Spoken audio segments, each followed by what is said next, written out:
kube nemehlo lokusingasinga, bengemehlo lokusingasinga endlini kaThixo.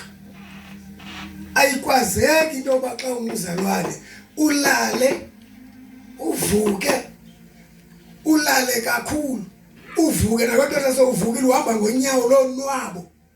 Umoya Ingcwele xa sele ngenile emzalwaneni akakwazi umzalwane, uyathiseka apha ngaphakathi.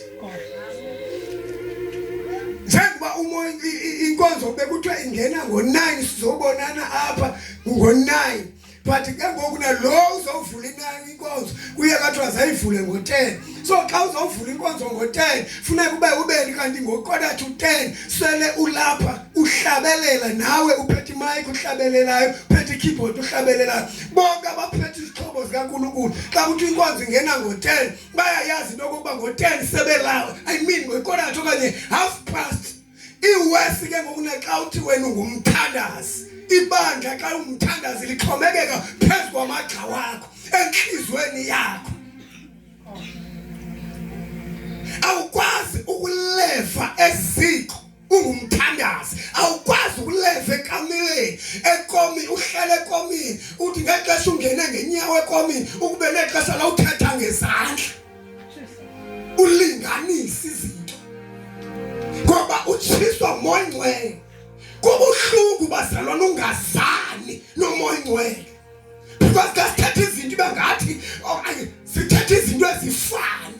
Yes, sifani xa ungazani nayo, because asithetha into zakhona la, sithetha into zasekhaya ezulwini. Buhlungu le into yongayiki uThixo. Umuntu okuqala ukoyika uThixo ufuna uba ibe yindoda. Indoda yoyike uThixo. Ayikwazi indoda ilale, ayikwazi indoda ithambise inabile. Xa ithambise singamadoda ufuna uba sibe kanti xa sisenkonzweni thina sikhawulezisa sisebenzise kuqala sibe sesikhawuleza sixelela abantu into yoba ixesha limkile. Into endiyibone namhlanje into yokokubana kwawona amadoda rhuqa inyawo.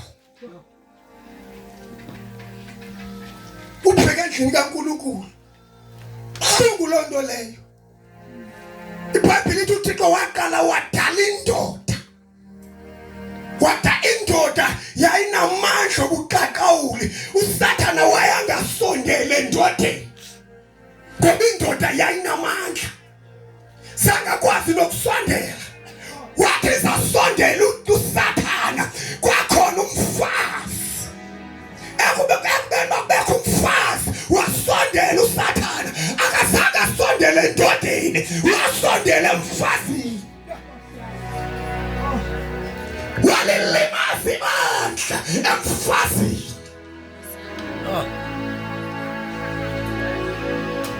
Jongani bazalwane, indoda yayinoThixo, yayihleli noThixo. Umfazi wanika umthetho indoda, wathi uThixo uthi singahli la. uSathana waya kulo unika umthetho, akayanga kulo unoThixo.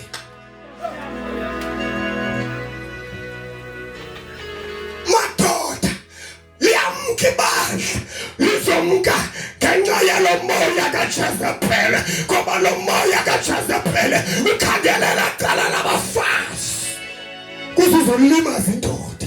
Lo bekuthethwa ngayo awuthi ulimaza indoda ulimaza ibandla.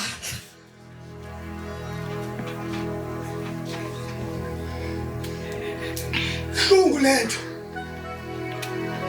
buhlungu lento yebandla. Lapha sikhobandleni lakho la, sisemzimbeni kaJesu. Hallelujah, hallelujah, hallelujah. Ndibulisa i-fivefold ministry. Xa kuthethwa nge-fivefold ministry kuthethwa ngomthunywa kaNkulunkulu.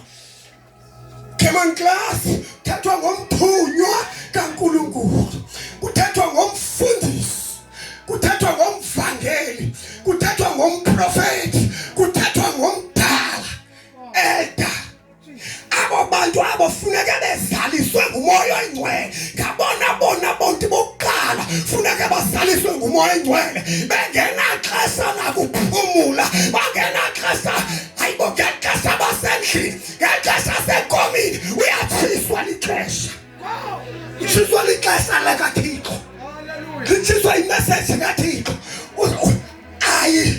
bonke bahlala esikhwameni ababanyuka besehla yathini ababanyuka uyabaqokelela Bhayibhile ithi thina siyi-5-fold ministry singamabandla iwesimna singamaphathiti sizizikaka sikaThixo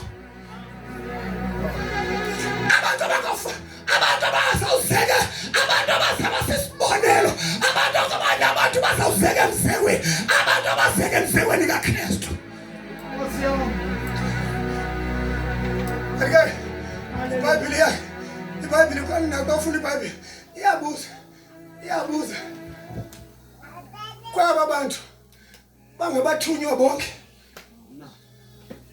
ukhona umbuzo bangabathunywa bonke na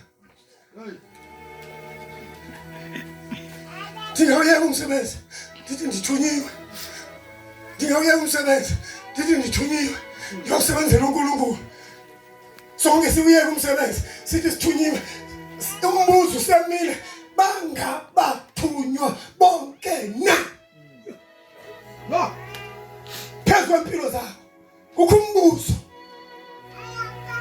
fana wena uqiqa uqonda uyiqaphela loo nto intoba kweliphuluka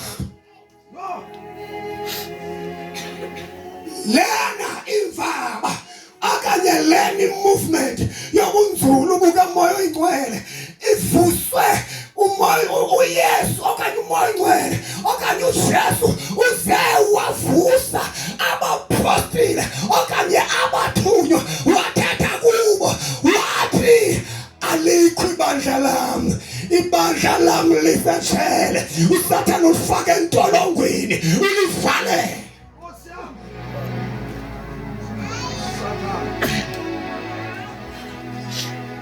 laphaya silindele abantu abazawunqina bathandaze not abantu abazawuthi behleba not abantu abazawuthi hey emzini wami andivunyelwa kuthiwa mandibhinqe imibhaqo ngoba kuzolihlonishwa izinyanya asilindelanga abantu abathoyo silindelanga abantu abazawuphakama baphakamise impumulo ngenxa yestate into ayintoni si-status sakhe jongani bazalwane la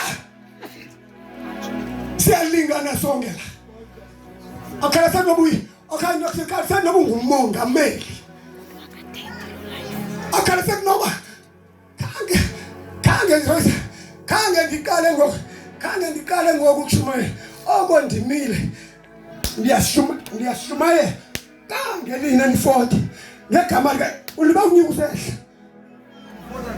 ufotwa nini izinto zikaThixo anizihloniphi ne anizihloniphi indaba kaNkulunkulu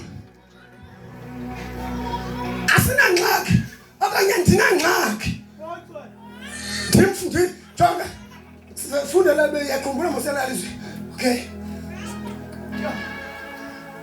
akunamongameli la umongameli iqobo lowo walapha eSouth Africa ukumanga ngena la uzofika bengumzalwane la ndimxela intomba ayiphahlanga ke lena into uyenzayo because umoya ingcwele akayifuni into akafuna umoya ingcwele funeka uxelelwe umzalwane ukuthi ayiphahlanga ngoba nxa ingaphahlanga ayiphahlanga khala sekunoba istatus sakho sithini status sakho sesakho wena sebantwini status sakho sesakho wena nasebantwini seseplastic zakho sukwazi ungena kwaShoprite uthenga isonka rice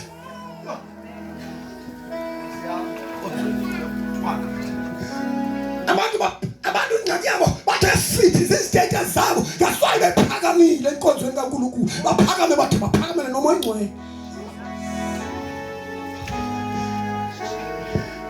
jonga la libandla labathunywa livuse libandla kamoya ingcwele uvuse abathunywa into yokuba